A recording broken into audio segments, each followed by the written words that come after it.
scholars. As on the behalf of Legal Academia, we are going to initiate a very important lecture given by our speaker today. So we have among us Professor Dr. Sri Krishna Deva Rao, who needs no introduction, but nevertheless I must tell you about him. Professor Rao is currently the Honorable Vice Chancellor of National Law University, Odisha. He holds a master's degree in law from Calcutta University, Warangal, Master of Philosophy of Law in National University, Bangalore, and PhD from University of Delhi. Professor Rao has actively involved with legal education and research in India in across four national universities: National Law University of India, Bangalore; Nalsar, Hyderabad; Gujarat National University, and of course the National Law University, Delhi also, having short stint with JNU as well as University of Delhi also. He was a member of a UGC expert committee in law to transform legal education in India also. He was a visiting fellow at the School of Oriental and African Studies, London in 2013, University of Washington in 2012 also.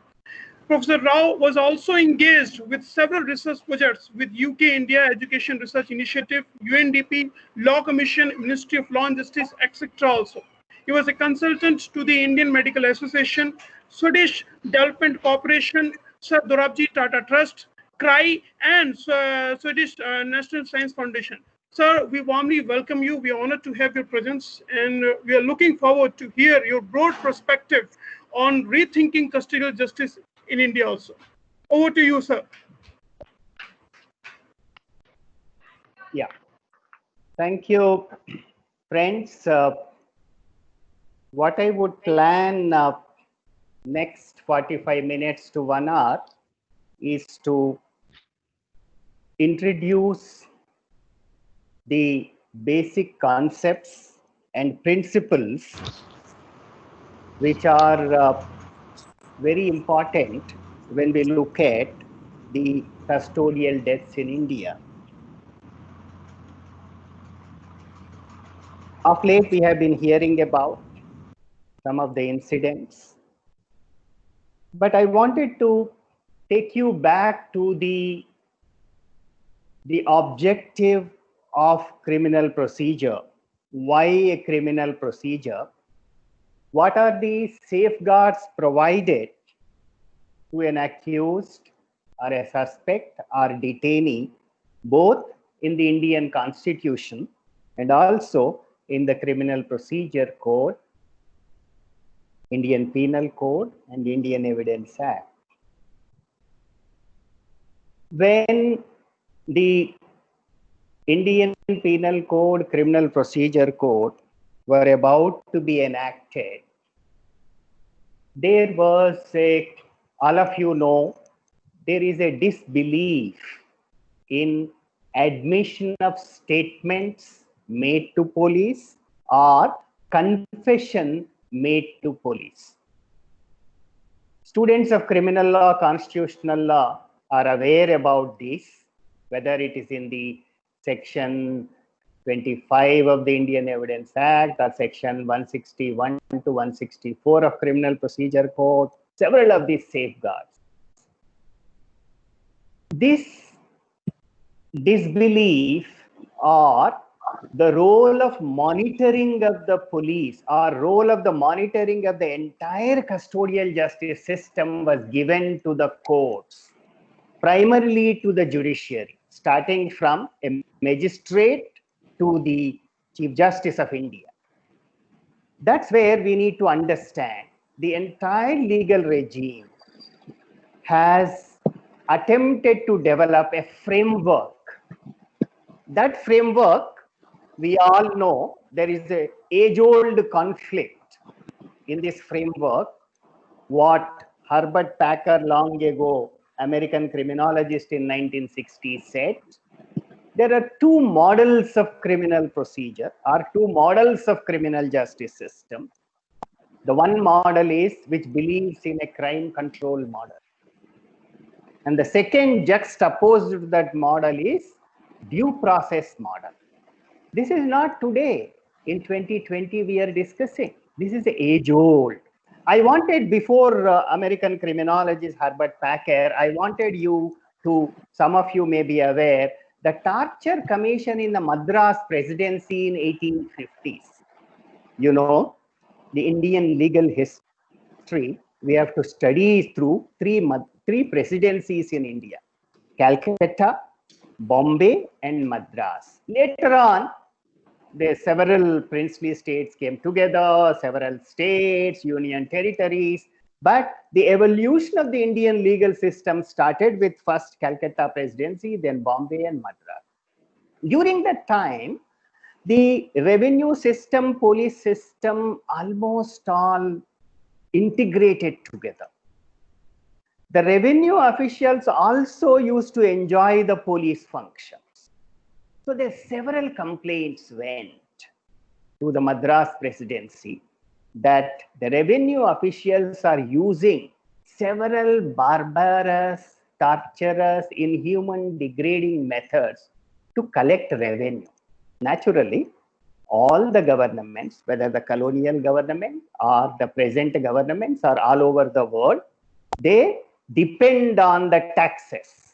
So we have seen whether liquor shop should be open, liquor shop should be closed, liquor should be provided at home. We have seen the pandemic has proved how economy is important. Of course, it is important.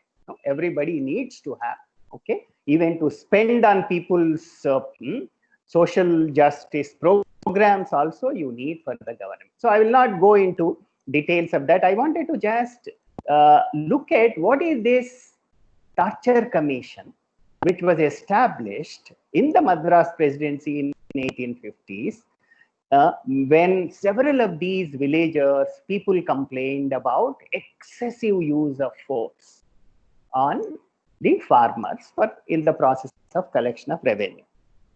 That was the time the torture commission has examined several of these. Then they were thinking, how do we really control, monitor these police powers?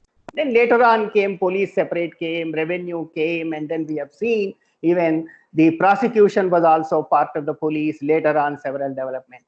And that was the torture commission's suggestion. They said something like a police power needs to be democratically controlled. So if you look at the origin of statement made to police, it should be looked at precaution. It's not that we are going to disbelieve. Of course, we have a good police officers. We have a good people everywhere. Maybe the ratio of good people may be decreasing. Okay. Earlier in the old generation, the ratio of good people may be 80% and 20% bad people. Maybe that's a vice versa. Maybe 20% good in all and then 80%. So that was this disbelief was taken into consideration. That was the result of this protection. Statement made to the police has to be looked at with suspicion. Confession cannot be admissible. Confession has to be admissible only by a magistrate. And also, if a student, those who are not of criminal law, please look at section 164, very carefully drafted. And the judicial interpretation in India also has elaborately built up that mechanism. Because we need to understand the police custody. We need to understand what happens in the police station. I think this scenario I wanted all of you. That was the torture commission. Even before the Constitutional Assembly debated, I think Somnath Lahari, one of the members of the Constitutional Assembly, when there was a discussion about preventive detention laws, it seems he said, are you preparing the Indian Constitution from the point of view of police constable? Look at. This was quoted by Professor Muhammad Gauss in his article. Okay, so that's what, if you look at Somnath Lahari's discussion in the Constitutional Assembly, when the preventive detention law was discussed in the Constitutional Assembly, there's a lot of discussion. How do we control?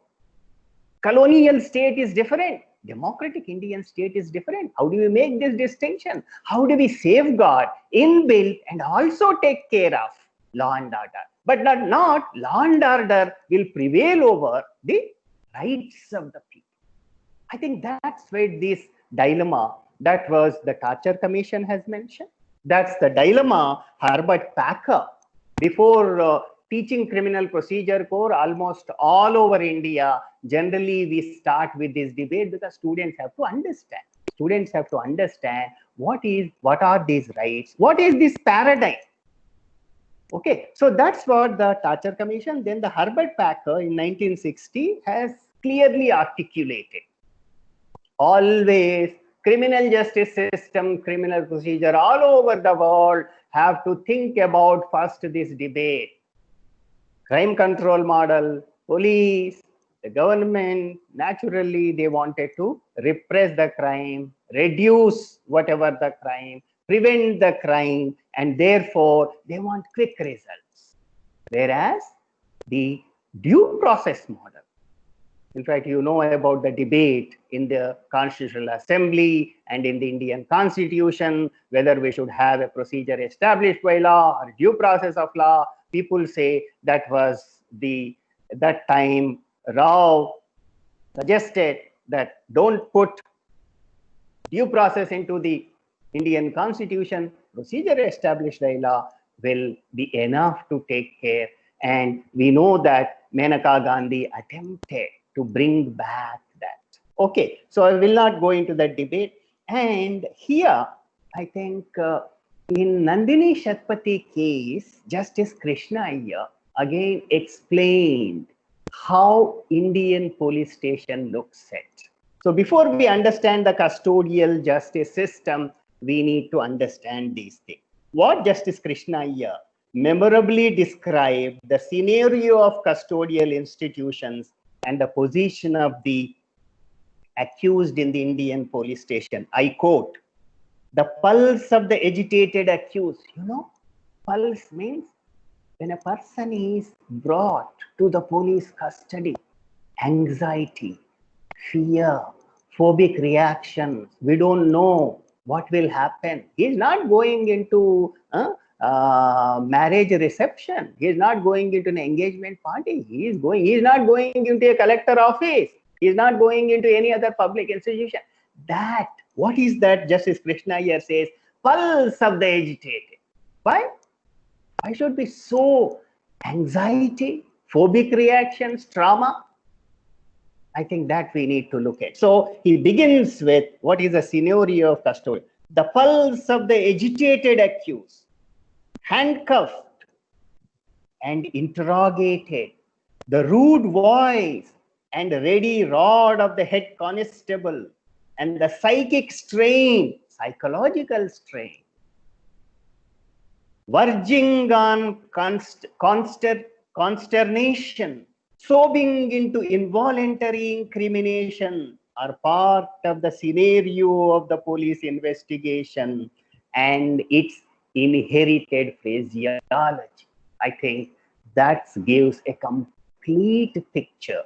Justice Krishna Iyer said in 1980 in Nandini Shatpathy case, where he was attempting to bring the American jurisprudence of Miranda versus Arizona into the Indian soil. In that context, he mentions about this. Then he further says, this is about Indian police stations. Then he says, prisons are relatively better than police stations, but they also suffer from same inherited culture. So this is the scenario of Indian police stations and prisons. I don't know. Maybe there are some changes, naturally. Good buildings might have come up. Good treatment mechanisms might have come out. We started using science, technology in that. Maybe that might have reduced use of torture. But most of the time, I think there's some improvement. I don't deny that there is no improvement. There is an improvement, but many things have to be done. Okay, so this is about Krishna Iyer, what he said in the Nandini Shatpathy case. Now let's look at two cases which all of you are familiar. One is about this Jairaj and Bennett, the son and father, who were picked up by the police in Tamil Nadu. And why they were picked up? Just they are a small, petty businessmen. I don't know whether we call as a businessman, some vendors, they're running a mobile shop. And pandemic had a great impact on these unorganized people rather than the organized. We are all sitting at home, we are getting our 7th pay commission. But what about people, those who are source of livelihood is only on this? So maybe instead of closing as per the rules, by 6 p.m. you have to close, they might have kept to open the shop for another 2 hours. Is that a serious offense to be taken these 2 people to the police station, torture, in the result both of them they die? Is that? Even for that, let's say how much? Fine maybe. Maybe one day some summary punishment if at all it is required. Or call the others. Alternatives you look at. How do you teach them? Because that's where we also have to understand the entire philosophy of the criminal justice system. I know it's easy. Reformation, rehabilitation, resocialization. I know police and prison persons. That's the reason prison department all over India, they wanted to call as a prison and correction department. Police, mitra, friends, community policing. These are all, you have to come out of what Justice Krishna here said, colonial hangover. So that's what, look at the Jairaj and Benek's case. Unfortunately, 2 people's the precious life has been lost. For what? For whose benefit? Why you should torture them? So what is wrong? Is it wrong with Jairaj and Benek? Is it wrong with the 5 or 6 police constables? And then look at the whole scenario. Then they were the newspaper reports and others have reported. I think police started first torturing the father. Naturally, son could not digest this, beating father in front of him. Then he intervened. Then they have attacked on the son. So both of them have lost maybe 1 or some hours interval between them. Then suddenly the police got panicked. So the doctor, we do not know, immediately was called, or police station, or they have taken these 2 people to the doctor. Doctor gave a report, okay, maybe preliminary report that everything is fine, they are hale and healthy. Then they have taken them to the magistrate. The newspaper says and other report says early morning 2 a.m. And here I wanted you to look at, we will come back to that, that's a major issue, is what in the criminal procedure code and even in the Indian constitution, if you look at article 21, article 22, a lot of importance is given to the first production before the magistrate. We'll come back to that. Then they were taken to the sub-jail, which is, somebody said, instead of a nearby jail, they have taken 95 kilometers away to the place, Kovilpatti sub-jail. And then they were immediately shifted to the hospital and then they died. So look at the whole scenario. And what happened? Whether is there any FIR is registered by the police? Of course. What are the reasons stated in the FIR? Okay, that's a very strange that father and son rolled on the ground, which led them to injure themselves. Then suo motu case was taken by the Madurai bench of Madras High Court. Then they have immediately ordered, they have asked judicial inquiry. Then the judicial inquiry found prima facie evidence. They have arrested 5 or 6 police constables and other. They were able to get some eyewitness of one of the police officer, women police officer. So these are all the facts of whether is this a custodial death Is it a death in the police custody? Did both son and father died in the police custody? Or they died when they shifted to the prison, but due to result of the injuries inflicted during detention in this police station. So what is this? I want all of you to understand this definitional dilemma. What is a custodial death? Is it anywhere defined? Do we have any conceptual clarity on the custody? What is the definition of custody? Whether custody is defined anywhere? When the custody will begin? The National Human Rights Commission, in fact, here we'll come back to the NHRC later, but because the issue of NHRC came, all of you are aware the National Human Rights Commission was established in 1993 under the Protection of Human Rights Act. 1992, the Amnesty International report released in London on deaths, torture, deaths in police custody has castigated the Indian police, and that was instrumental. There's a lot of discussion at that time. The then Home Minister has led to a lot of discussion. There was a lot of international pressure. And then the government of India said, we don't need any Amnesty International or other international human rights agency saying that. We will establish our own human rights institution. That was the instrumental of the National Human Rights Commission, which was established under the Protection of Human Rights Act. And one of the important mandate of the NHRC is to prevent deaths in police custody.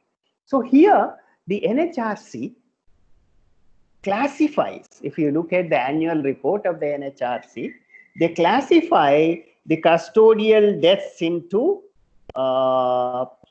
two categories: deaths in police custody, death in judicial custody. I know all of you are aware what is the distinction between police custody and judicial custody. Police custody is from the moment of the arrest or detention of the accused or a suspect or a detainee by the police till that person, detainee, is handed over to the prison. Judicial custody means prison, but every 14 days they are supposed to be produced before the court. So this criminal justice system clearly has created a mechanism, institutional monitoring by the Indian courts, whether the police system, whether the prison system, whether the forensic system, whether the prosecution system, anything. What is the major institution which controls monitoring? Watchdog is the Indian courts, Indian judiciary.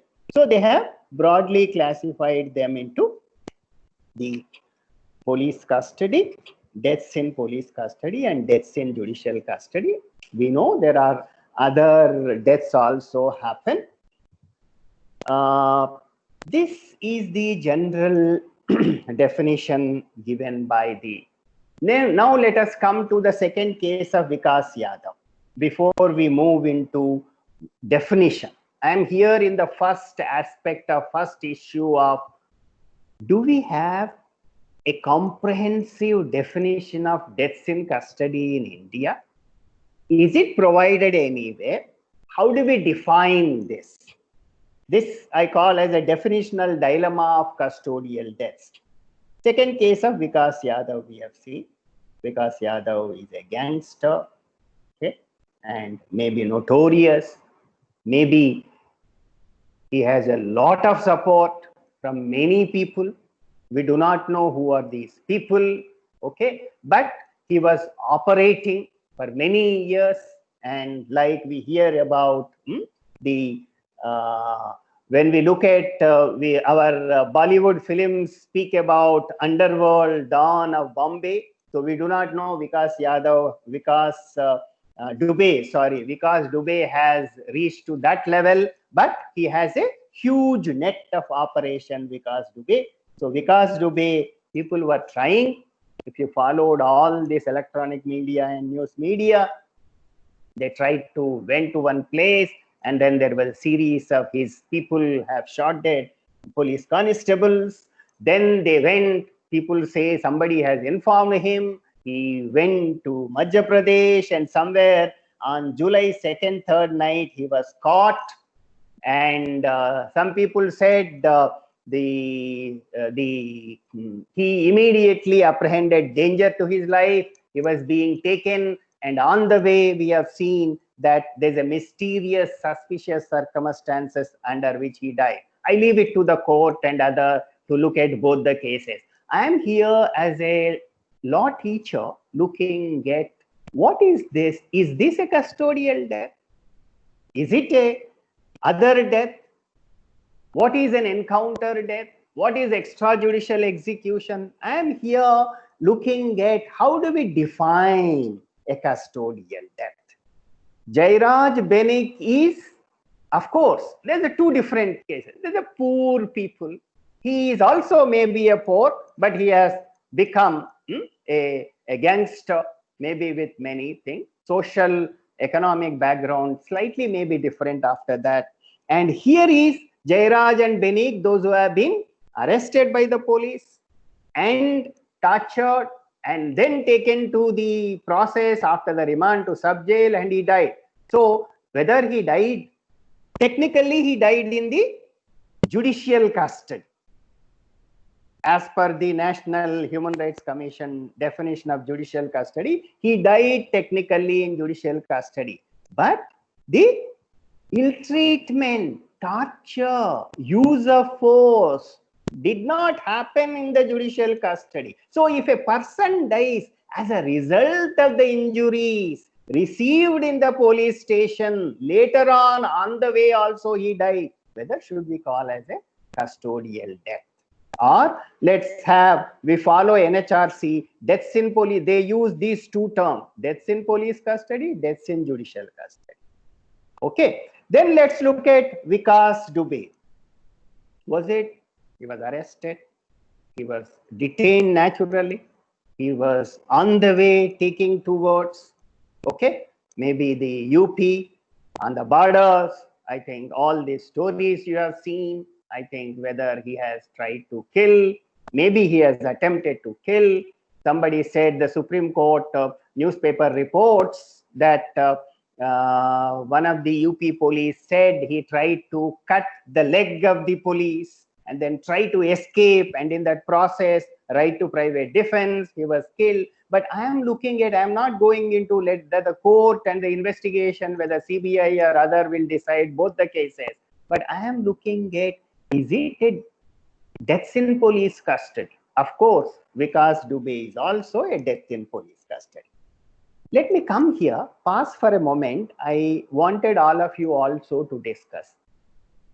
When I was just writing my MPhil thesis in the National Law School of India University, Professor Madhav Menon was my MPhil supervisor. That was the time in India, only 2 universities used to offer MPhil degree in law.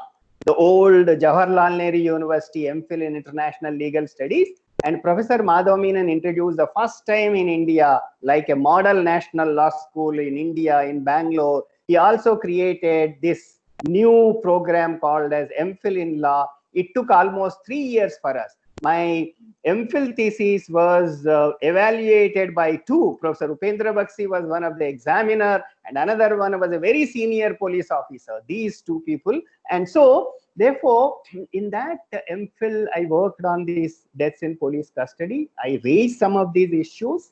That time, the Professor Chokkalingam was a very famous criminologist who was responsible for establishing the Indian Society of Criminology, a very eminent person who started entire discipline of victimology in India.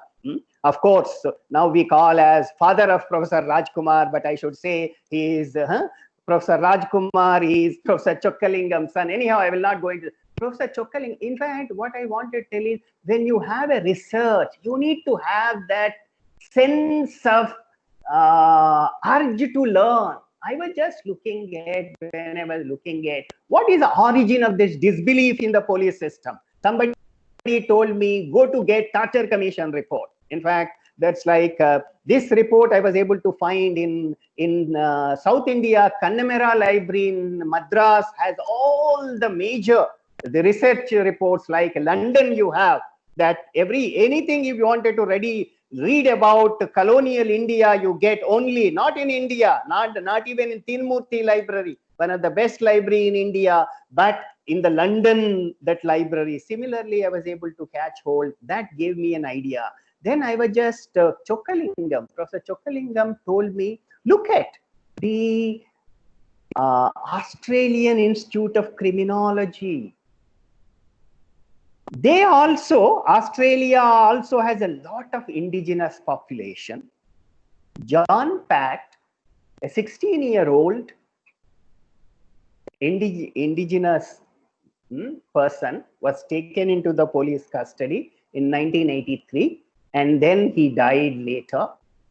Then the Australian government has established Royal Commission into Aboriginal deaths in custody. That was a result of John Pat. Similarly, what we heard in now this America, the whole world was looking at George Floyd's death in the United States, and 1993, Rodney King assault and torture in Los Angeles also was a major case which shocked the the American criminal justice system at that time. So the Royal Commission to Aboriginal Deaths in Custody, the director of David Biles wrote, I was looking at this, how do we define the deaths in police custody? Then Professor Chokkalingam directed me to look at Australian Institute of Criminology, particularly David Biles. And David Biles, I wrote to him, he has sent me, that time you don't have all this immediate email and other, and I borrowed the definition of David Biles on what exactly is a custodial death. I think that was the same time the government of India in 1993 has come out with a paper on custodial crimes. And in fact, I must appreciate Professor Madhav Menon, who was the Vice Chancellor, founder, director of the NLS Bangalore.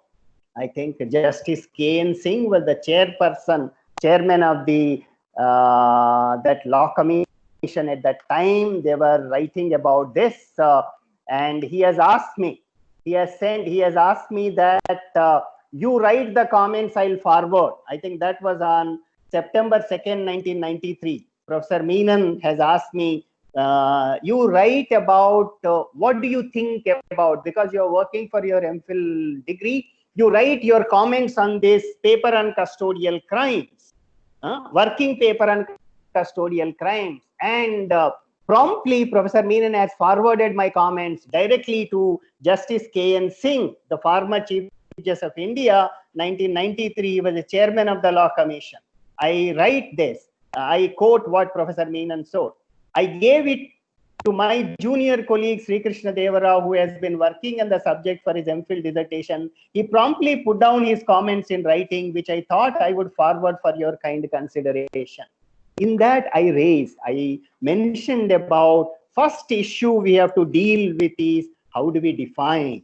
I gave custodial deaths towards the definition in 1993.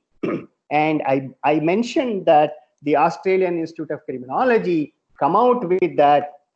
I tried to contextualize that in the Indian context. What I said, I will mention here. I said, custodial death generally includes the death of a person while in police custody. But there are highly complex dilemmas inherent in the different aspects of the definition. Then I said the definition should include, number one, all cases where a person dies of whatever cause while in police custody, whether or not the custody is lawful and regardless of the actual location of the death. Because actual location of the death, like in the Tamil Nadu incident, actual location of the death is in the sub-jail or in the hospital, not in the police station.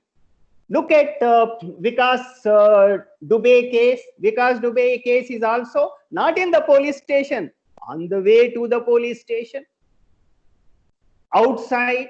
So I said, look, don't look at the actual location, but all cases where a person dies of whatever the cause while in police custody, whether or not in the custody. Custody may be lawful. What is a lawful custody? Only after, this is in 1993, no DK Basu. Okay, whether DK Basu, after the DK Basu, have you informed, have you intimated, have you given a custody memo? So these are all this. And then I said in the first one, thus cases where a person dies in a hospital, but is still technically in the custody at the time of death would be included. Number two, it should also include cases where the deceased was out of custody at the time of the death, but where the death may have resulted from injuries sustained during the period of custody.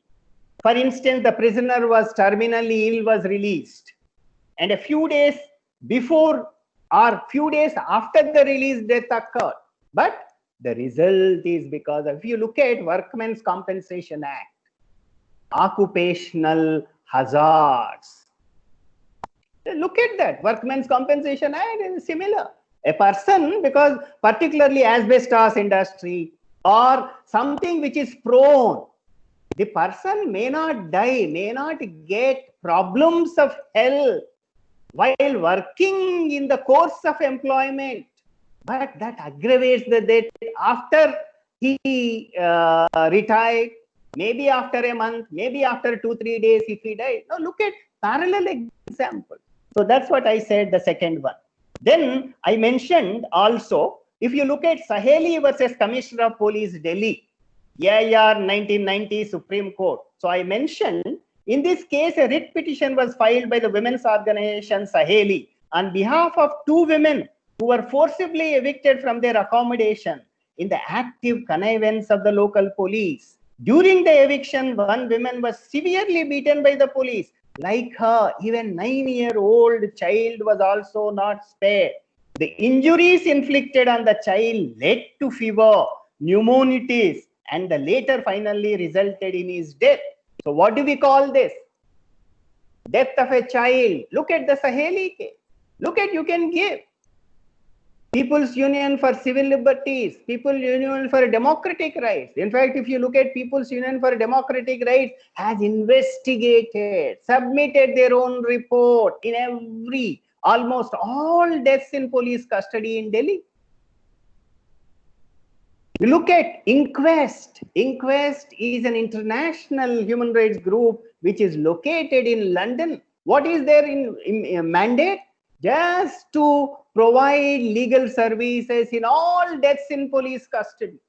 Custodial deaths. They don't call as a police custody. Custodial deaths in England. Inquest is a excellent example. We don't have PUDR, PUCL. They are only just, they will collect information. They may have their own mechanism, report, submit. But we are not. Like all law colleges and law students, legal services clinic, we are not giving a legal advice. I'll come back to that. In the police station, we know we do in the prison, but not in the police station. Okay. The third definition I have said is where a person dies having escaped from police custody. If such a person were killed while in the act of escaping, it would be clearly be a death in custody. Professor Menon did not agree. What is this Krishna Deva Rao? Everybody calls me as a KDR. So what is this KDR? What Rao this is? You are far-fetching too much. I said, I think this also, we need to look at technically. Okay. But I said it would be more difficult to classify these cases if the person had been escaped for a long period of time. But I borrowed these 3. You can look at, and we expected the National Human Rights Commission will take the lead and come out with this, like Australian Institute of Criminology or other. But let us hope these issues would prompt the National Human Rights Commission to be more proactive and take a lead, which has been waiting for many years. the complete overhauling of the law reform. If you want any criminal justice reform, first should begin with the custodial death. And I would request the National Human Rights Commission also to take the lead in there. So my first issue is related to the definitional dilemmas on the custodial death. I have already taken 40 minutes, so let me come to the next issue is the problems in arrest law. What is arrest? Why arrest? Why do you arrest a person? That I said. Why do you arrest Jairaj? No, I agree. Vikas Dubey has to be arrested. Absolutely, there's nothing. But why don't? Why Vikas Dubey, if there is a problem, we don't know, in fact, whether we have to look, we should not judge like a media. Okay. But Vikas Dubey arrest may be necessary. They should have taken more precaution.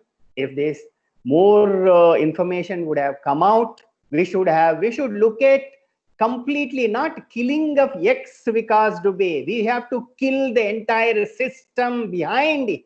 That is what the crime control model has to do. Crime control model is very lenient to the powerful criminal. Who is caught? An ordinary Jairaj, a poor tribal, a poor Dalit, a poor women. They are not able to. That's what you have to understand, the power criminal justice system. Okay, so why arrest? Why detention? Overcrowding of the prison. And after all, forget about why arrest at this moment of everybody is staying at home. Nobody is dare to come out. Pandemic, we do not know what will be the impact, what is going to happen. Why don't you put a moratorium on arrest? Why don't you release all prisoners except which are really aged, old people, women?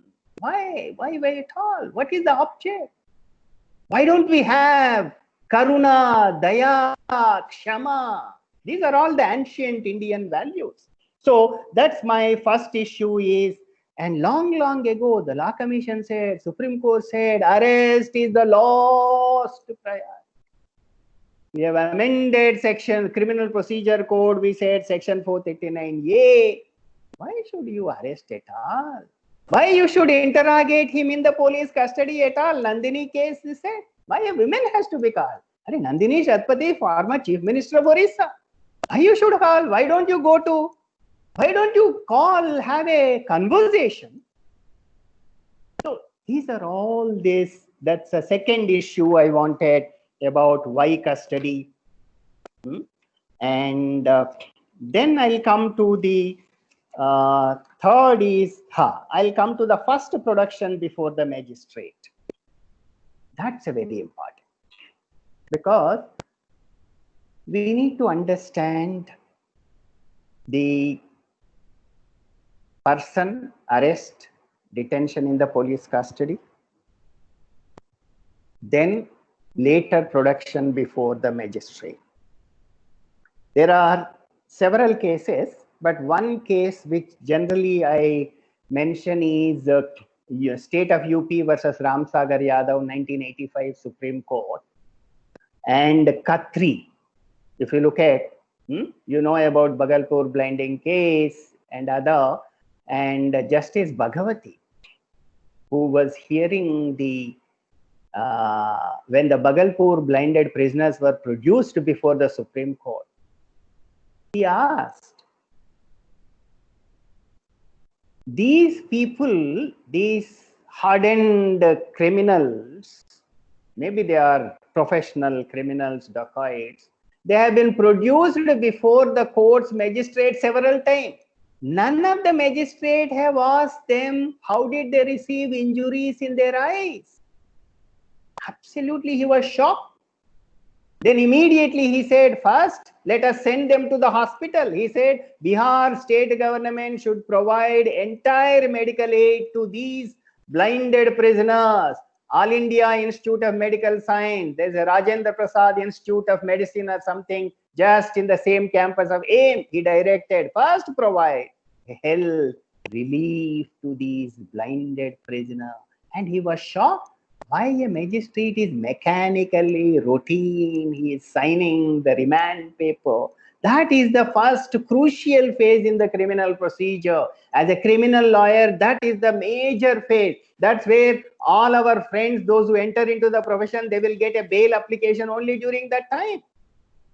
So that is the time the magistrate has to personally, physically examine the person and ask them whether you have any complaints of ill treatment, torture, or any other. If so, immediately record whatever he said and then send that person to the medical custody. If in the Jairaj case, if the magistrate would have done that, we should have saved. We don't know whether we would have saved. Okay, that was you can see Khatri, we can see in Nandini Shatpati and all other cases they mentioned, and also UP versus Ramsagar Yadav, state of UP. This was a small farmer, Brijlal, he had a small petty dispute of agricultural field with his neighbor. The police came to, the neighbor has went to police station and filed a complaint. This came before Supreme Court in 1985. Okay. And the police came to Brijlal, who is a small farmer. He said, give me 100 rupees. I'll see that no case will be there against you. And generally, he gave 100 rupees. After a week, again, the police constable started demanding more money. Then he wrote to the superintendent of the police of the district explaining all these incidents. And the superintendent sent the application of Brijlal to the same police station, verify and submit a report. And the same police constable came. He was so angry on Brijlal, he was just literally lifted him, taken him to the police station. He was bed. Within 2 hours, he was about to die. And then they were shocked. They were scared. Then they literally lifted the body of Brijlal to the criminal courts, veranda of the criminal courts. Here, I think Justice Y.V. Chandrachud, 1985 in the Supreme Court, he said, I must appreciate the magistrate in this case. So generally, the police will take the papers to the magistrate. He said, sir, X is there. Please sign the remand order. The magistrate sometimes will physically examine, sometimes because of the work pressure. Okay, I believe police sign it. So this magistrate, he said, where is Brijlal? Police said, sir, he is in the veranda. Why he is in the veranda? He is not able to walk. Then he said, no, I have to see him physically. He went down from his high pedestal from the court hall, went into the veranda, saw Brijlal. Brijlal was about to die. So that's what Justice Chandrachud in that 1985 says, I must appreciate this. And later that resulted in the requesting the Law Commission of India to study, and that was the report, Injuries in Police Custody, aftermath of the 1985 state of UP versus Ramsagar Yadav. The first production. Next issue is evidence of injuries. If somebody receives injuries, where is the evidence available? Because we know under the Indian Evidence Act generally also, we need to, eyewitness is very important. But in these type of cases, it's very difficult to get eyewitnesses. Who are the eyewitnesses?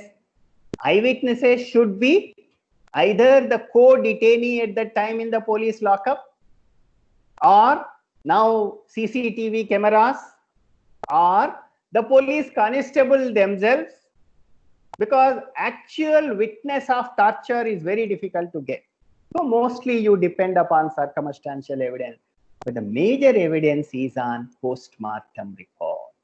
That's where we have seen several cases. Sometimes the medical professionals, doctors are also under pressure, and police also put a lot of pressure in some cases.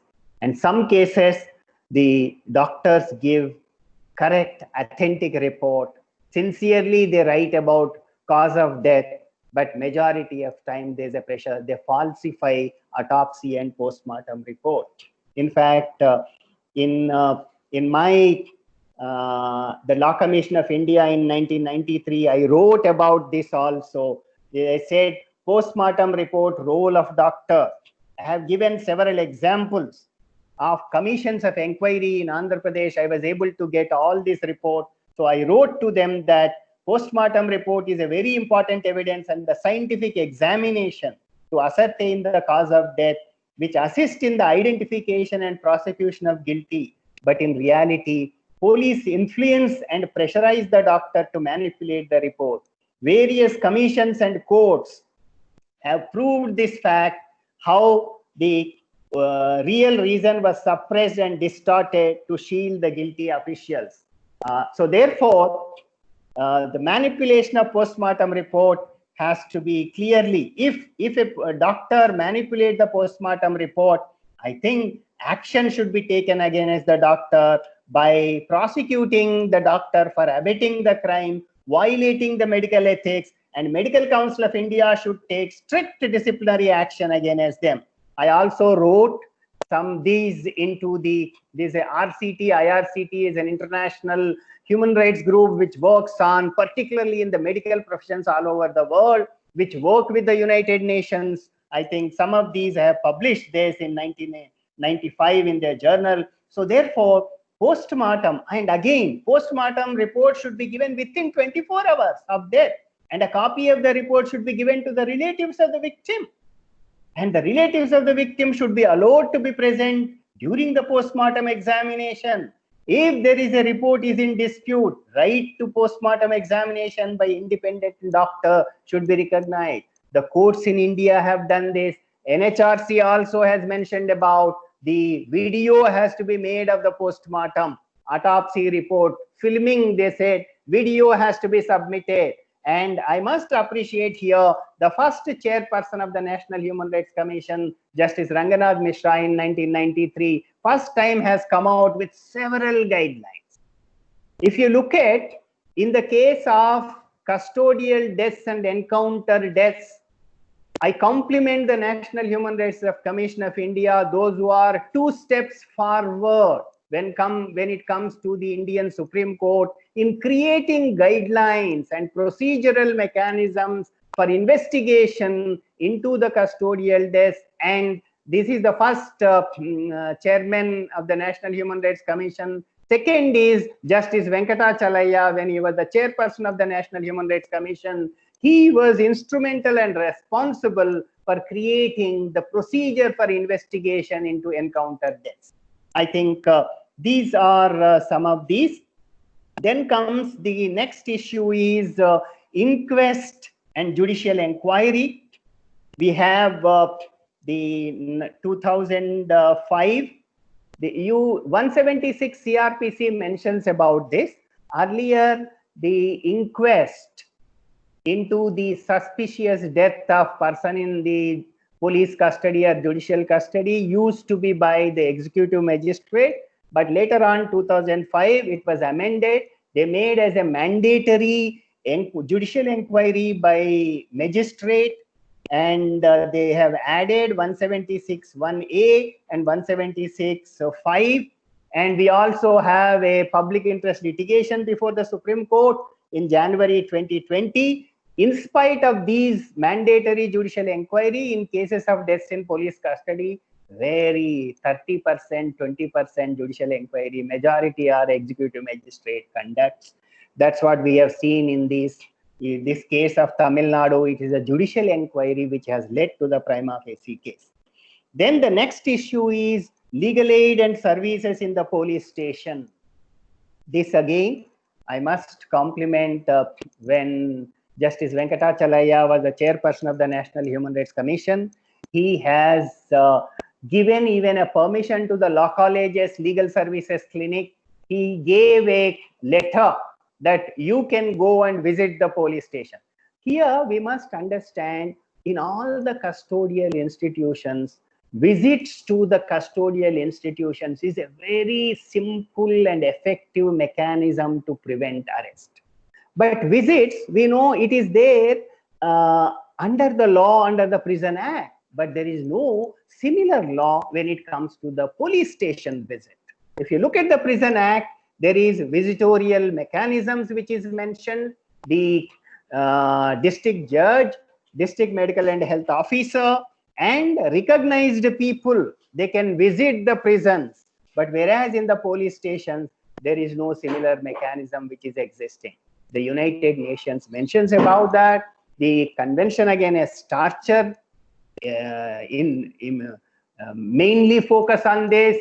And we also have European Court on Human Rights, particularly the European Committee for Prevention of Torture. If you look at International Committee of Red Cross, also gives importance to the visitorial visits to the custodial institution. And visits should be two parts. Visits should be by senior police officers. Senior police officers should conduct a surprise check into the police station. If a senior police officer would have gone into the Tamil Nadu, this Jairaj, where he was detained, if a senior police officer should have gone, it would have mostly, I am more optimistic, I think some of this would have prevented. So this experiment was also conducted in Delhi for some time. The senior police officers used to inspect the police stations every month, and that was the result of the reduction of deaths in police custody in Delhi. So that is one visitorial mechanism, access to police station. The major problem where David Biles also mentioned is the custodial institutions are outside the public scrutiny. That also my view is police is a public institution. It's like a part of the state. IAS, IPS, and if you look at any public institution, the public servant, police are public servants.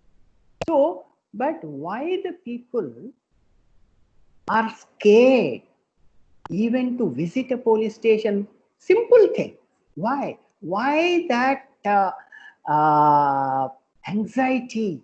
Why people think twice to go to police station? The same thing they can go to for any work into any other public office. So that I think we should think about very seriously. Access to police stations are important. Here, the United Nations guideline on legal aid in criminal justice system are very important. In fact, this was a part of the African Commission of Human Rights, which has drafted several declarations on. They have exactly listed out legal aid in police station, legal aid in prison, legal aid in court, legal aid in community, legal aid for victims, legal aid for witnesses. The United Nations guidelines on legal aid in criminal justice system are very comprehensive. I think we should use this. We also have now the Justice Amitav Roy Committee. I think all of you are aware, inhuman conditions in 1386 Indian prisons. You know who filed this public interest litigation? The former Chief Justice of India has filed this case, and with the result, he said, look at the inhuman treatment in the conditions in the Indian prisons. And that resulted in the government, the Supreme Court appointing Justice Amitav Roy Committee, and we should also look at some of these. Then I'll come to, as I said, National Human Rights Commission has to take a lead into this. Last two more issues I'll end. And last issue, ninth issue is prevention of law against torture. Justice Venkatachalaya, when he was the chairperson of the National Human Rights Commission, he signed the Convention Against Torture, because the National Human Rights Commission have several mandatory duties. One is implementation of international human rights standards. So it was pending for a long time. Of course, Indian Supreme Court is in the almost all in the forefront in giving importance to Article 21, right to life and personal liberty. Even in spite of there is no law against torture, Indian Supreme Court has taken the lead in prosecuting the police officers and developing compensatory jurisprudence from 1983. But it is better to have a comprehensive law.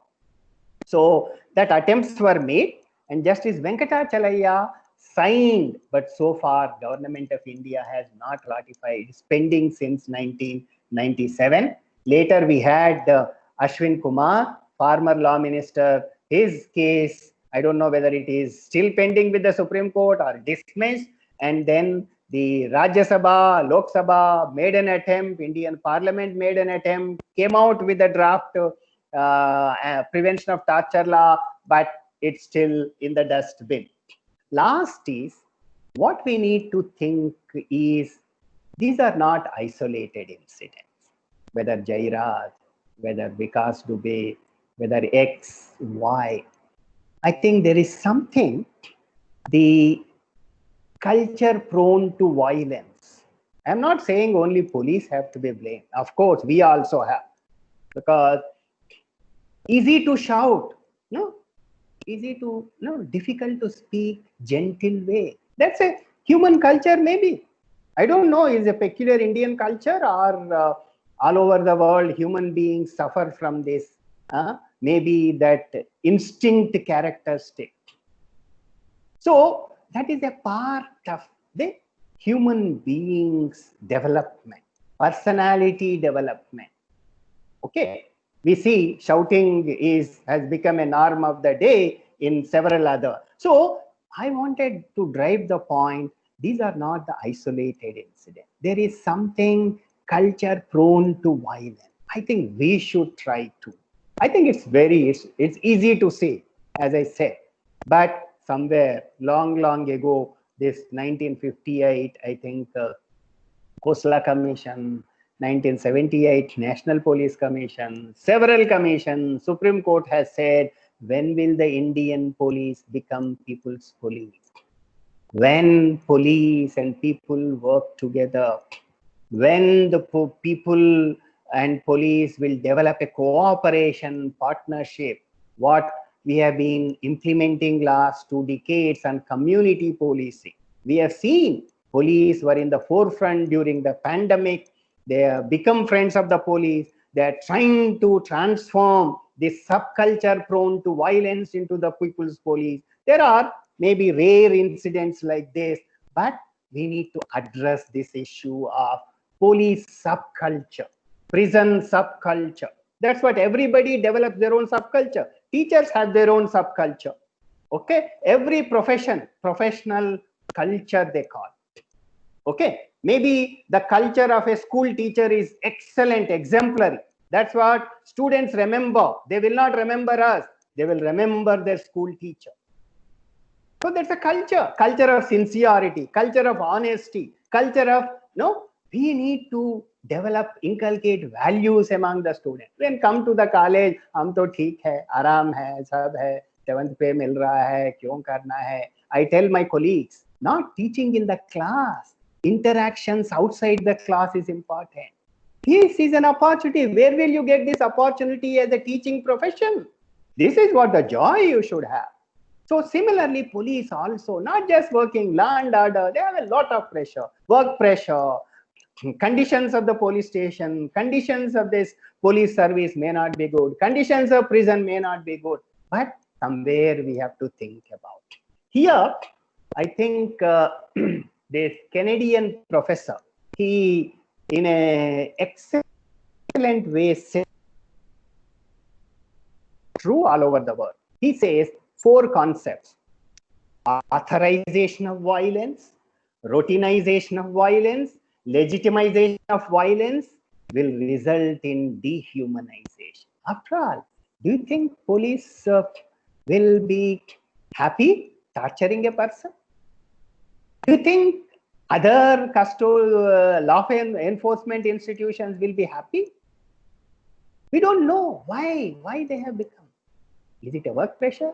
Is it a momentary? Is it something they want? These people, we don't know, but we need to see. He's right. Ronald Kristlin who said about this, authorize, once you authorize, अरे इसको मारो, बस वो मारना बंद नहीं होगा. Then you say, एक बार मारना शुरू हो गया, एक बार you have given a AK-47 or I don't know what is the new one, AK-57 or AK-97. If you give, there is no code of conduct. The United Nations also has come out with code of conduct of the law enforcement officials. Even use of the arms. Once you give, once you authorize use of violence, that will become an almost all a rule. What he calls as it will become a routine practice. ठीक है, कुछ नहीं होगा.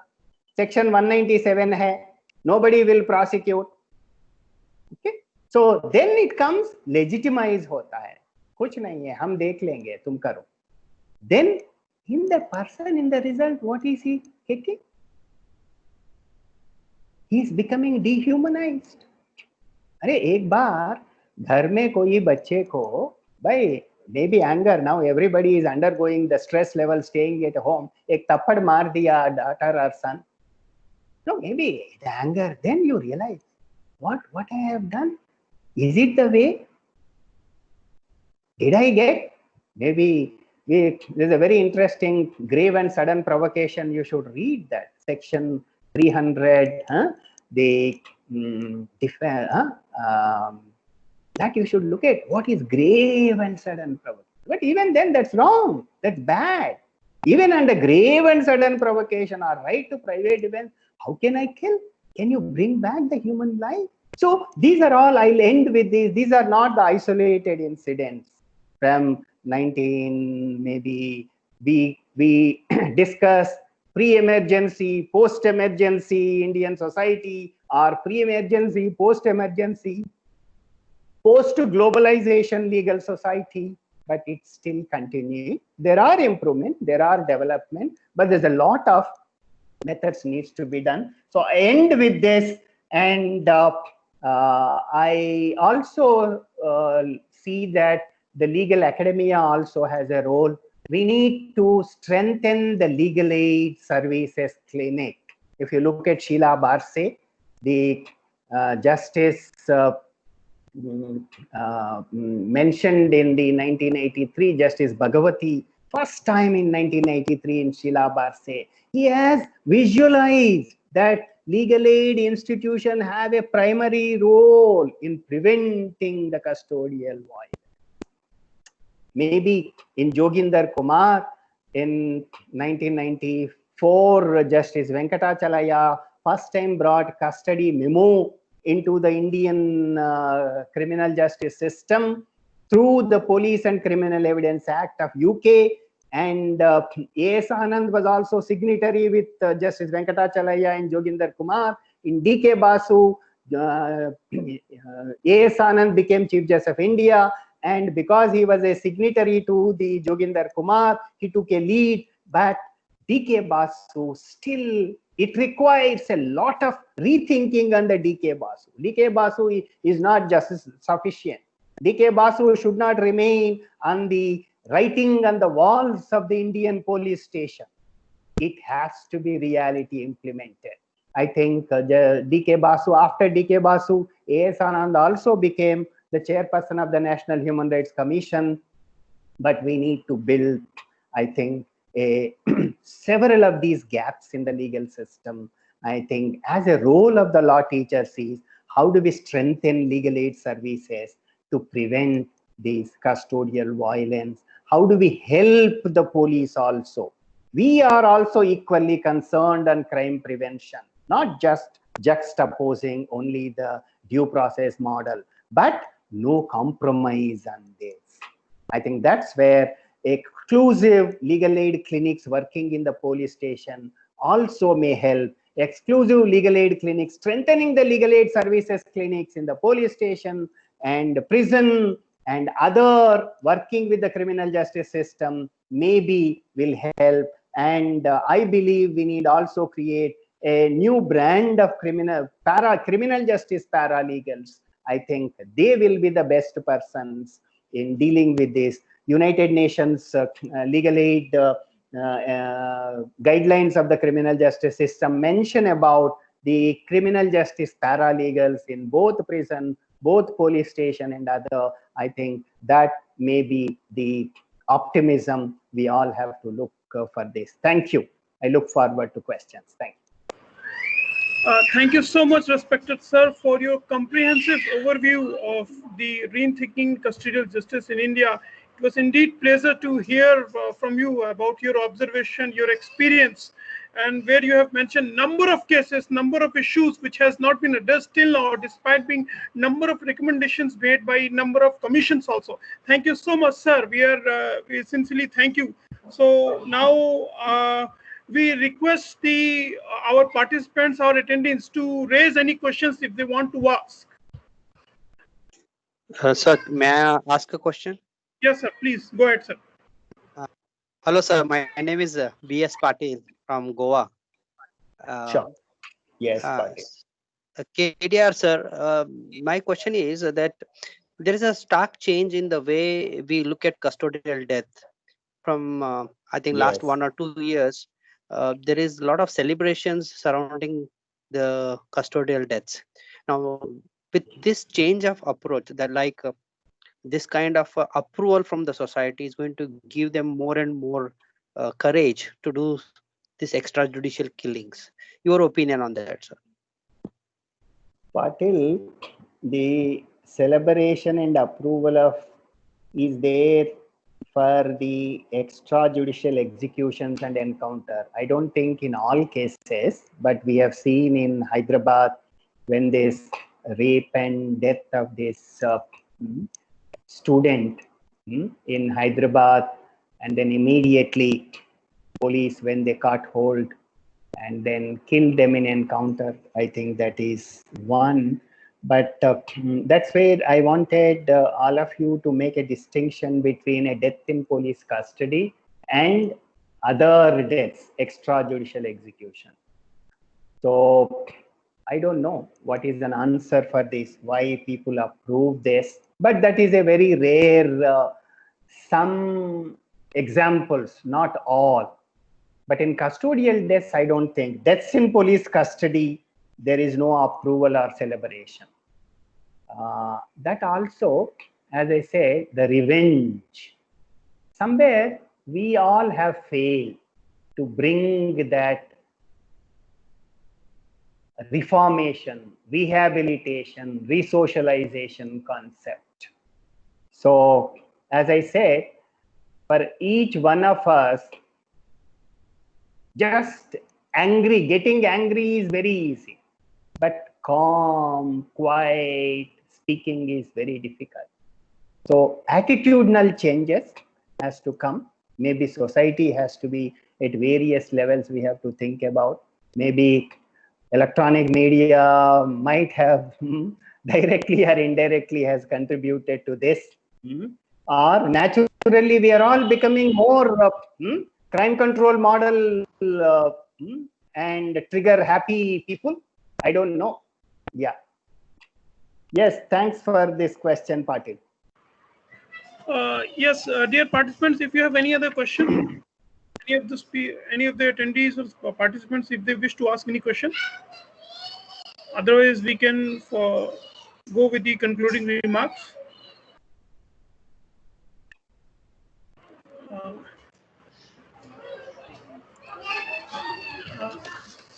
Sir, I think there is no further question. So I must congratulate to all of us that we hear a wonderful experience from you.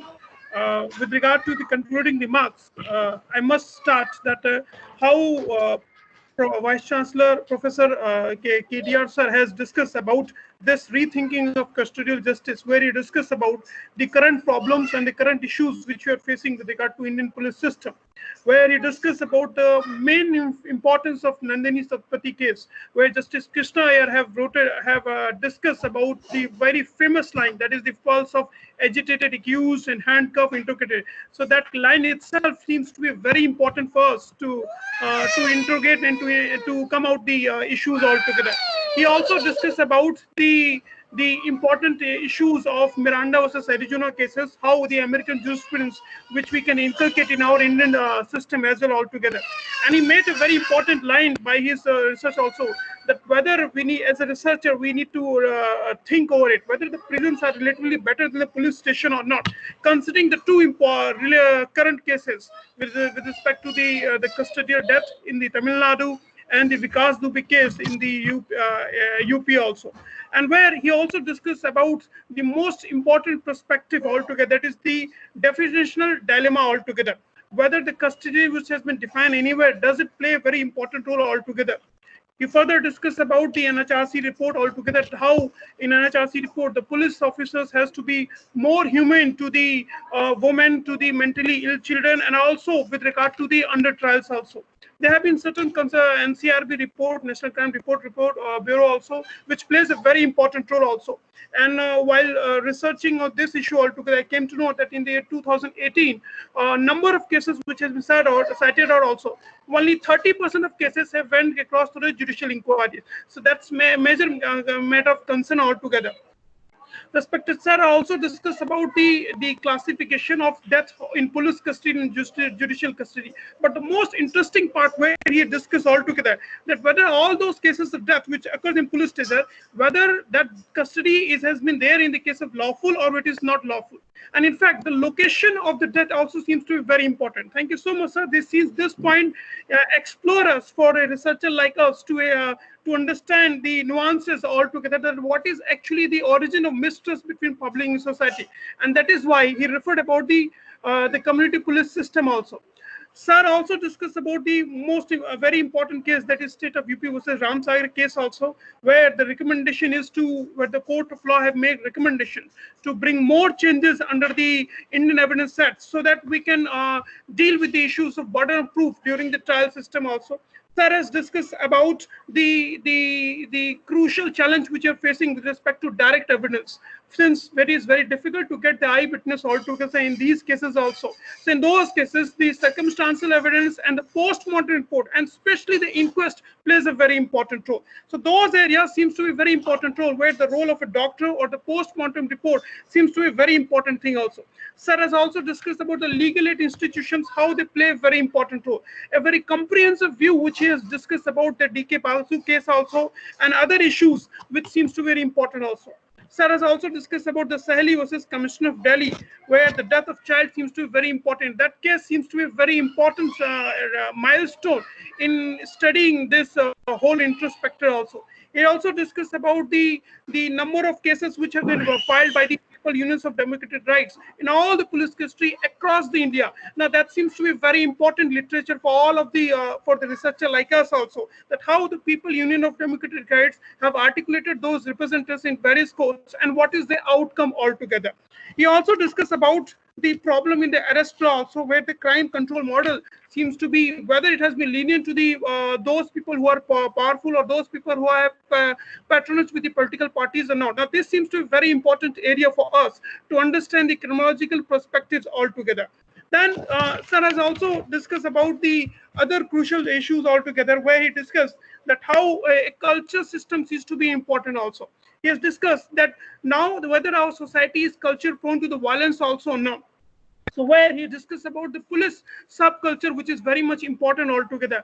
Time has come to revive and to introduce the values and ethics in our Indian police system, so that the community police system can revive and can work further, and we can bridge the mistrust between police and public also. Thank you so much, sir, where you have mentioned about number of cases that you have further discussed again about the legal institutions, how they play a very important role in resolving these issues altogether, and addressing these issues along with the state legal service authority. Thank you, friends. Thank you very much. Thank you for giving me this opportunity to interact with you. Vishnu sir, any final comment you wish to make? I think this is what I leave with, something we have to do, maybe at the research, at the policy level, and also in creating the legal aid service mechanisms, because all of you I think you are offering this clinical course on legal aid and public interest litigation. You can have a specialized clinics under that. There may be an exclusively a criminal justice clinic which can work on, and several other interesting areas can be taken up. I believe as a public service component is very important in all universities. So this is one area. So you can look at, and you can take up some of these cases with the permission of the courts, whether it is an inquest or whether it is any other cases which comes before this. I think that will help in creating lawyers, those who know about not only the law in the books, law in the action also. I think that I leave with that thought, and you also have to work with the in your state human rights commissions and other, wherever there is a this is a time you need to develop this partnership with them. And ultimately what we need is creating a human rights culture. I think that in the long way it will help. Thank you. Yeah, Rao sir, 1 second. Yeah. I saw, though we concluded, I saw Yeah. one Dr. Kamal Yash raising his hand. Maybe we can. Yeah, sure. Dr. Kamal Yash. Yes, sir. Yeah. Yes, sir. I'm audible? Yeah, please. Yes, Kamal. Yes, actually, it's very interesting to hear you, sir. I mean, my limited capacity, I congratulate you for this deliberation. Sir, the role of police is increasing in our society. Mm-hmm. And this custody has been as a punishment. They are using it as a punishment. Their power to arrest. Yeah. And then how we can regulate it properly, that in a way that the police can be used as a, I mean, social guardian. Okay. Yeah, so your question is when the custody is used as a form of punishment. Yes. So what we can do? Yes. And That how we can make this police more humane, sir? Yeah. Because its role is increasing. Our family structure is breaking out. And for every bit of reason, we are going for police. Yeah. Yeah, I think two questions. I'll take it. The first one is when the custody assumes a form of a punishment, what we can do. I think that's where the Joginder Kumar and DK Basu will help, where whenever a person is arrested, the police is supposed to give a document which is called as a custody memo, and that custody memo will have the details of the date, time, and the person who has been arrested and the reason. This was not existing earlier. Maybe it started with Joginder Kumar, but DK Basu is more build up several other things into that. That will help, and that also will make the police to produce the person before the court, because we have that constitutional safeguard of within 24 hours a person has to be produced before the magistrate. So that's one level. And of course, even after that also, police may arrest even 2 days before, 3 days before, and whenever they decide to produce that person before the magistrate, that time they will enter into the police station diary.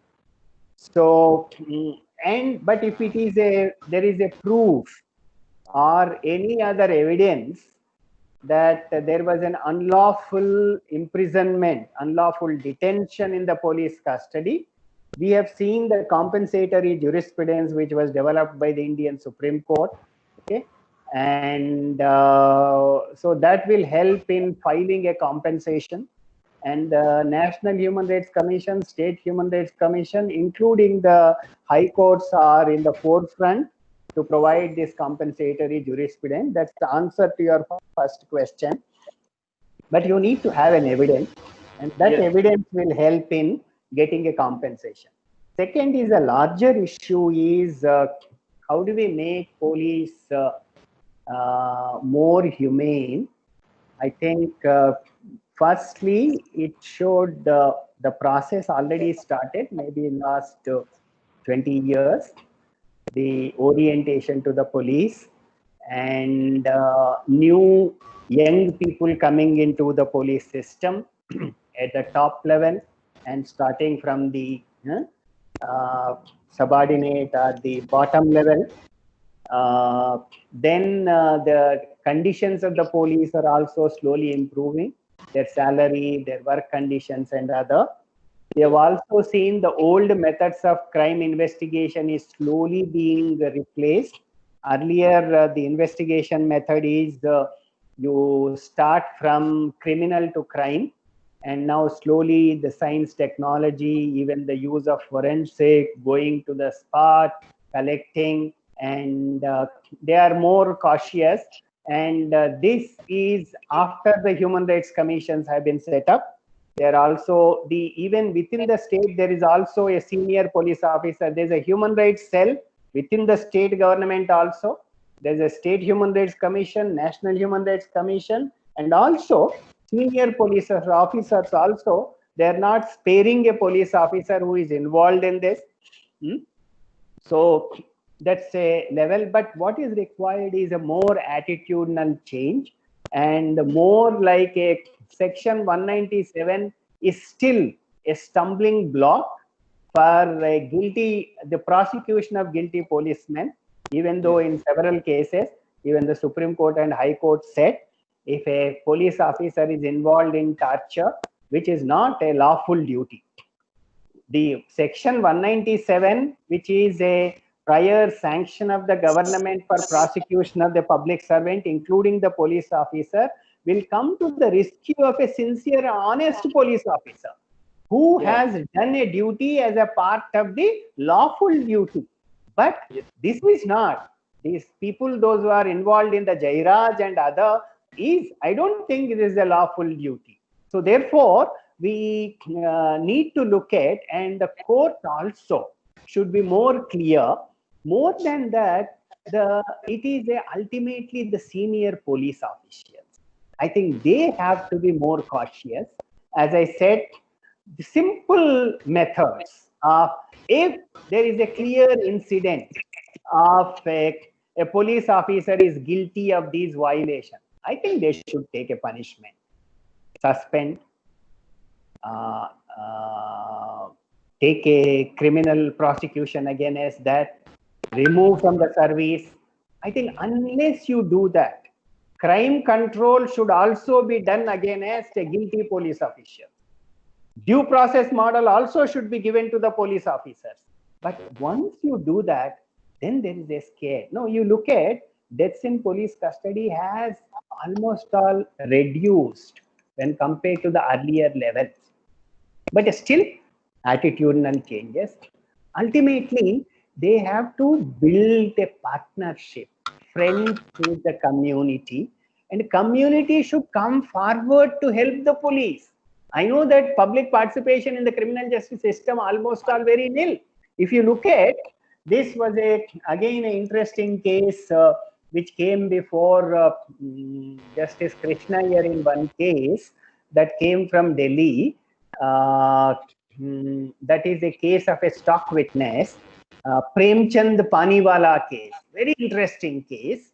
In that, the one person who was selling pani means this water mission in Delhi. You know, most of the people in Delhi, you know, in summer in Delhi, people will survive only by this water machine which is available on the streets. Street vendor who is selling the water. And this person, Premchand, was selling this water, and slowly when he was selling the water, and wahan se he has become chota neta ban gaya tha. And when he was selling this water, He has to make a friendship with the police. Otherwise, police will not permit him to keep on the main road. So therefore, slowly police se dost ban gaya. Police started using Premchand as a witness in several of the criminal cases. Okay, we know who is a witness. Witness is a real person who actually witnessed the commission of the crime. But Premchand was a false witness, what is called as a stock witness. And initially, when he was selling the water, oh, theek hai, he used to go to police station. Whenever the police used to call him, go to the court, used to testify on behalf of a prosecution witness or other. But वो जब थोड़ा नेता बन गया, थोड़ा पैसा आ गया, maybe he was in the process of becoming another big leader, and he said, नहीं नहीं नहीं, मैं तो अभी police station के पास नहीं जाऊंगा. Then the police has used externment order against him, suspending him from Delhi. He is antisocial, he is some gunda element, and under the Delhi Police Establishment Act, the Commissioner of Police has a power to suspend a person like this. He challenged this suspension before the Supreme Court. And for his benefit, this case came before Krishna Iyer. I think all of you must read Premchand Paniwala case. And Justice Krishna Iyer, and he has submitted maybe around hundreds of summons from the court. How can one person be a witness for all the cases? Means it's a false method. And Krishna Iyer was very serious. In the end, he says, he suspended that order by the externment order by the Delhi police. In the end, he says, police also has to keep a watch on people, those who are becoming neo-rich.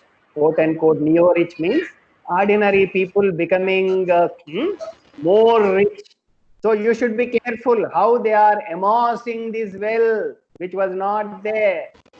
So that's what, there are incidents like this. So therefore, this, it should be more, police also has to concentrate on investigation. Ultimately, you don't have a trained police in the investigation. And most of the time, they have to do several other things, not investigation. So unless if you don't have a trained police, what do you think? Oh, किसी को पकड़ के आएगा, मारेगा, पीटेगा, and then produce before the court, and then the court says the statement made to police is not admissible, confession is not admissible. So what will happen? So then they will get an anger. So we need to, ultimately, it is a responsibility of the senior police official, and also responsibility among the police, also police associations. I think they should not be antagonistic to the public. They should slowly develop this bondage, working with that. Slowly, they have to, core police function should be people-friendly police. So several levels have to be done. We don't take orientation workshop means, it's not like that. Participatory, engaging workshop. We need to think about.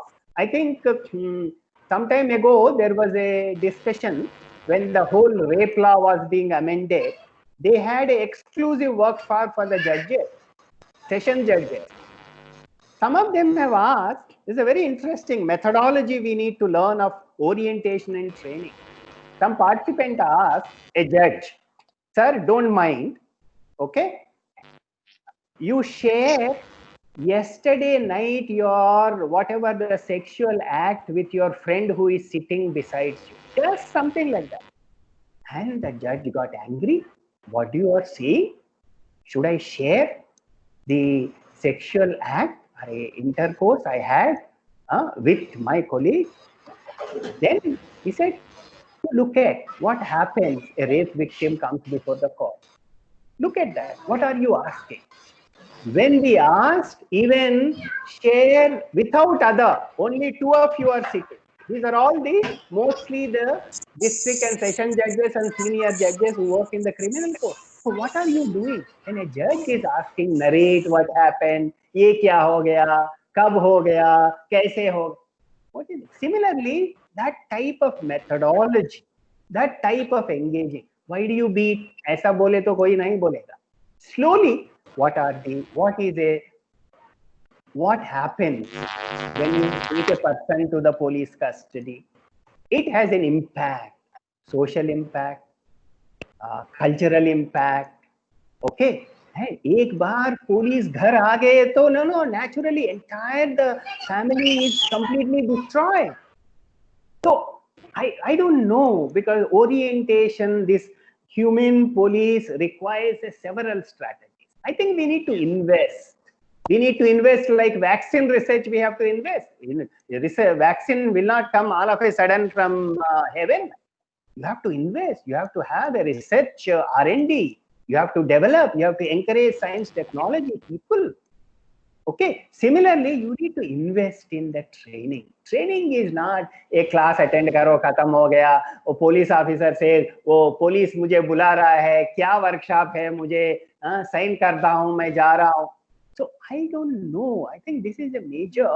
I think slowly we have started thinking, but many things we need. We shouldn't do for namesake. We should do that. We should bring our energy. We should think about. I think I have given a long answer, but this is what we need to think about: methodology of engaging a discussion, conversation. I don't know how it will work. Maybe somebody, you also, some of you must, I forgot to mention, look at India Justice Report 2019. Very interesting report. India Justice Report, which was submitted by the Tata Trust, which has the first time has come out with analyzing 4 institutional mechanism, justice delivery mechanisms in India: police, prison, court, and legal services. Look at that. Who are the composition of the police? Do you have more women in the police force? Do you have other Dalits and other coming? And a real question, we do not know. If you have a women police, that will change the attitude. Whether if you have people coming from, but different composition may change. So you need to look at how much is training which is invested, how much of time is in the investigation. Also look at the World Justice Report. World Justice Report every year analyzes police, prisons, and several things. So I think we need to look at overall, and National Human Rights Commission, which has a mandate, should work more on this. And of course, the Home Ministry, Bureau of Police Research and Development are involved in this, but they should think and have a senior people in these and think about innovative methodology of orientation. And we don't give a lot of training importance. All the criminal justice functionaries in the induction and the regular intervals, when the first selected, regular intervals and other, no, it is everybody, starting from a judges, everybody is required. Okay, I think that may be the long solution for this. Thank you, Kamal, for raising this question. Sir, I think Professor A.K. Awasthi wished to ask a question, sir. Sir. Are you listening me? Yes, Professor Awasthi. Many congratulations for this brilliant exposition of topic. I don't have any question as such to ask from you, but observation that in fact I could know the Torture Commission, which was established in the 1850s. It was not known to me, and the history of this custodial violence, you have very brilliantly exposed it, and various commissions, various cases, and all that. So I just congratulate you for your lecture. The areas of land revenue, how areas of land revenue are recovered, has probably the Torture Commission Act provisions contained in that. UP, ZA, and LR Act, which provides this, how these areas of land revenue are realized. You have given so many cases, so many commissions and all that, and there is no doubt about that. This custodial violence has become meanness. There are various cases also, but probably due to short of time, you could not mention those cases in which these police officers were punished for custodial violence, probably because of a shortage of time. Those, in fact, I will suggest these measures to arrange one more lecture on the topic, so that a complete picture may come how court has analyzed in a particular given case that this custodial violence could be minimized or could be eliminated. So Vishnu and his colleagues, I will just advise them.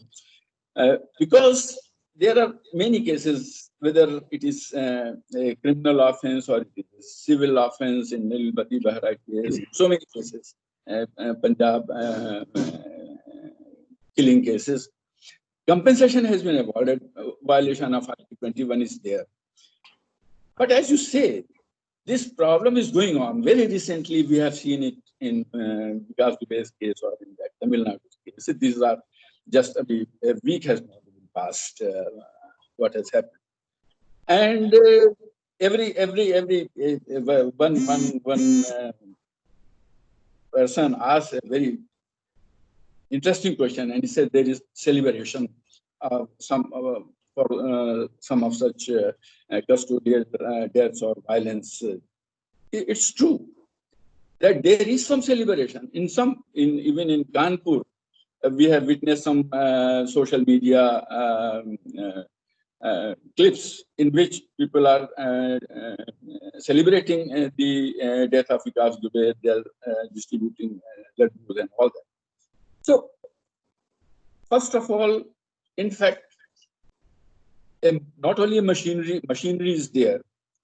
Prakash Singh case is there, D.K. Basu case, number of cases are there by Supreme Court.